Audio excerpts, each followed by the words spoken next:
Let's have a little listen to the Deputy Labour leader, Angela Raine, yesterday morning on Times Radio. Have you been consulted on plans for a reshuffle? No, I'm not aware of any plans for a reshuffle. I haven't been consulted, so I don't think there's any, focus on that at the moment. Everyone's been focused on holding the government to account and, trying to get to the point where, government ministers and the Prime Minister do the right thing by the country rather than, setting us up to fail. That's what we're focusing on at the moment, not internal, what job you've got. Yeah, you'd expect to hear about it first, wouldn't you, as well, if there was going to be one? I reckon that Keir would tell me first, yeah. Let's go straight over to the head of Young Voices UK, Jason Reed. Good evening, Jason. Good evening. Well, Angela Raine was clearly kept in the dark because while she was insisting that Keir Starmer would definitely tell her about any reshuffle he had planned, he was busy not telling her, and along came a couple of hours later the mother of all front bench shadow cabinet reshuffles. So I think one of the big stories there is that the leader and the deputy leader of the Labour Party aren't very close.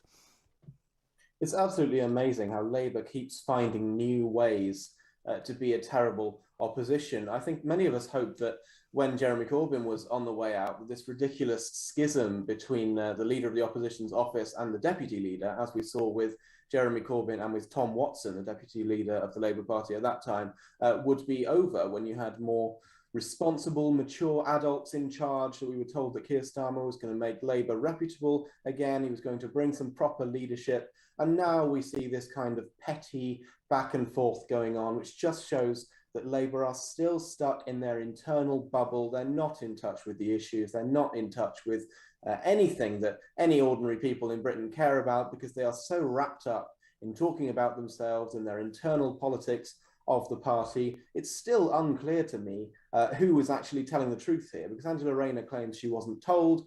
Keir Starmer and his various allies in the shadow cabinet claim that that's nonsense. And of course, Angela Raine was told, just like the staff in the leader's office would have been told. So it remains unclear. It's a total mess. And this, the most important thing is that this story will not be of interest to anyone outside of Westminster, because people outside of Westminster just want to know what Labour stand for. They want to know what their policies are, what they would do if they got into government. They don't care if people have been moved from the brief of shadow levelling up secretary to shadow communities secretary. I couldn't even tell you what the difference is between those two things. Well, what I did like was the way they tried to frame it, that Lisa Nandy had been promoted from Shadow Foreign Secretary to Shadow Levelling Up Secretary. I don't think you'll find that the Secretary of State for Levelling Up is one of the great offices of state. Foreign Secretary is. So quite how they framed that she'd been promoted, I don't know. But she got off to a flying start, reflecting the usual Labour line when we get some sort of COVID crisis. Oh my God, Omicron, the new variant is in town. Boris's restrictions and diktats and rules and regulations were bad enough. In came Lisa. Let's make them worse. We need tougher restrictions, tougher restraints, more restrictions on our freedom. I mean, you kind of imagine that it won't be long before Labour's up there demanding that they cancel Christmas. They don't seem to have any handle on the hopes, the dreams and the desires of ordinary people, do they? Exactly right. They are wildly out of touch. It seems that Jeremy Corbyn's time as leader of the opposition did a huge amount of damage, because the Labour Party has now forgotten what it means to provide proper opposition to the government. Keir Starmer and various members of the Labour Party and the shadow front bench, they keep missing these open goals. They keep failing to hit the government on any of its many, many failures. Any competent leader of the opposition would have a field day with the current government and the way that it's responding to the sleaze stories, to the constant COVID crisis, and to the various other crises that seem to pop up on a weekly basis. And yet the Labour Party still manages to generate all these damaging headlines about its own internal politics, because they can't look beyond the immediate. They can't look beyond their own personal ambitions and getting one up on the person next to them on the shadow front bench and my portfolio's bigger than yours, and I've got more job titles than you have, although Angela Rayner would obviously win that one over all of her colleagues by a long, long way. You're absolutely right that she has the Lisa Nandy was not promoted. It's amazing that they tried to get away with that. I thought she should perhaps have tried to pull the Angela Rayner trick of getting an additional job title, which of course was mirrored as well by Dominic Raab when he was promoted from Foreign Secretary to Justice Secretary, which is a very big step down indeed. Indeed. And Yvette Cooper, new Home Secretary. I mean, you know, by Labour standards, she's quite a big gun, quite competent, and Blairite, of course. But one senses that Keir Starmer does see that Priti Patel is the Achilles heel in the government's armoury, and perhaps Yvette might be able to give her a hard time across the House. A reasonable appointment, I'd have thought. The only one that shines out for me. Yeah, I feel the same way. Yvette Cooper going to the very top of the Labour Party again is, I think, a good sign for those of us who want competent governance in this country. There is obviously a lot of talk at the moment around the Home Office's failings, with the Channel crossings in particular, and with law and order more broadly. And the previous Shadow Home Secretary, Nick Thomas Simmons, was a bit of a wet flannel. I don't think he stood for very much. He didn't generate any attention when outlining policy positions.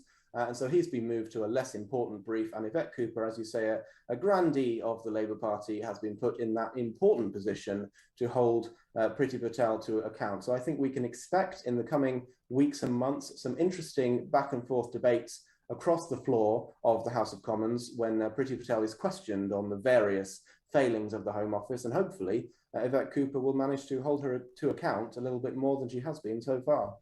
And let me assure you, I'm sure you agree, Jason, that Keir Starmer will rue the day he gave that rather important job of Shadow Foreign Secretary to David Lammy, the original foot-in-mouth man. I mean, he will say something very, very soon that will bring great embarrassment to the Labour Party. That's what he does.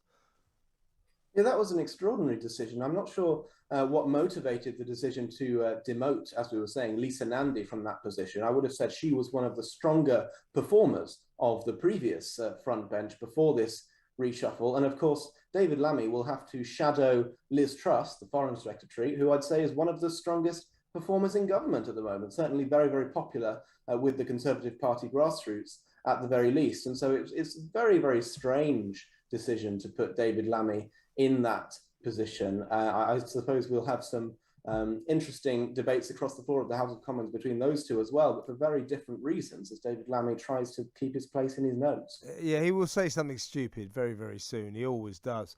Now, just before you go, Boris Johnson, Omicron. We don't know anything about this variant, and yet the government's gone into full bubonic plague battle stations. You know, everything's shut, or talking about shutdowns. You got to wear masks, travel restrictions, travel bans, talking about social distancing, possibility of cancelling Christmas, and on it goes. And we don't even know what Omicron is yet. So it seems like a strange way to react to something when you don't know the details. But the suspicion seems to be in Westminster, this is a classic dead cat strategy.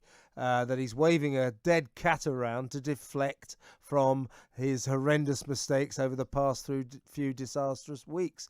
Suddenly he looks like, you know, our dear leader, our powerful leader in times of COVID crisis. So he's grabbing this Omicron situation with both hands.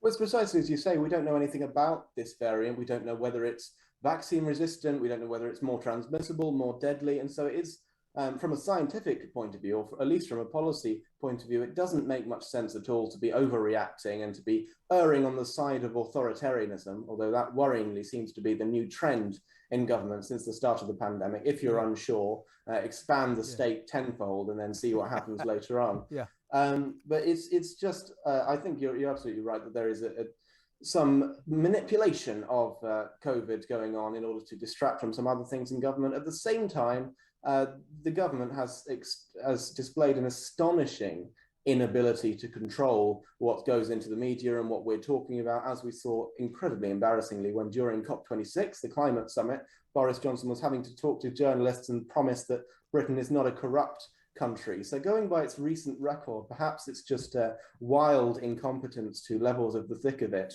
that are just keeping worst possible headlines on the front pages every day. What he's hoping, Jason, is everyone's forgotten that because we've got the COVID crisis back in all its lack of glory. That's what he's hoping. It's dead cat stuff. It really, really is. Hence his extraordinary number of press conferences and media appearances since Omicron reared its ugly unknown head last Friday. It's pretty transparent what's going on. Good to talk to you, Jason. Let's do it again soon. Jason Reed, head of Young Voices UK there.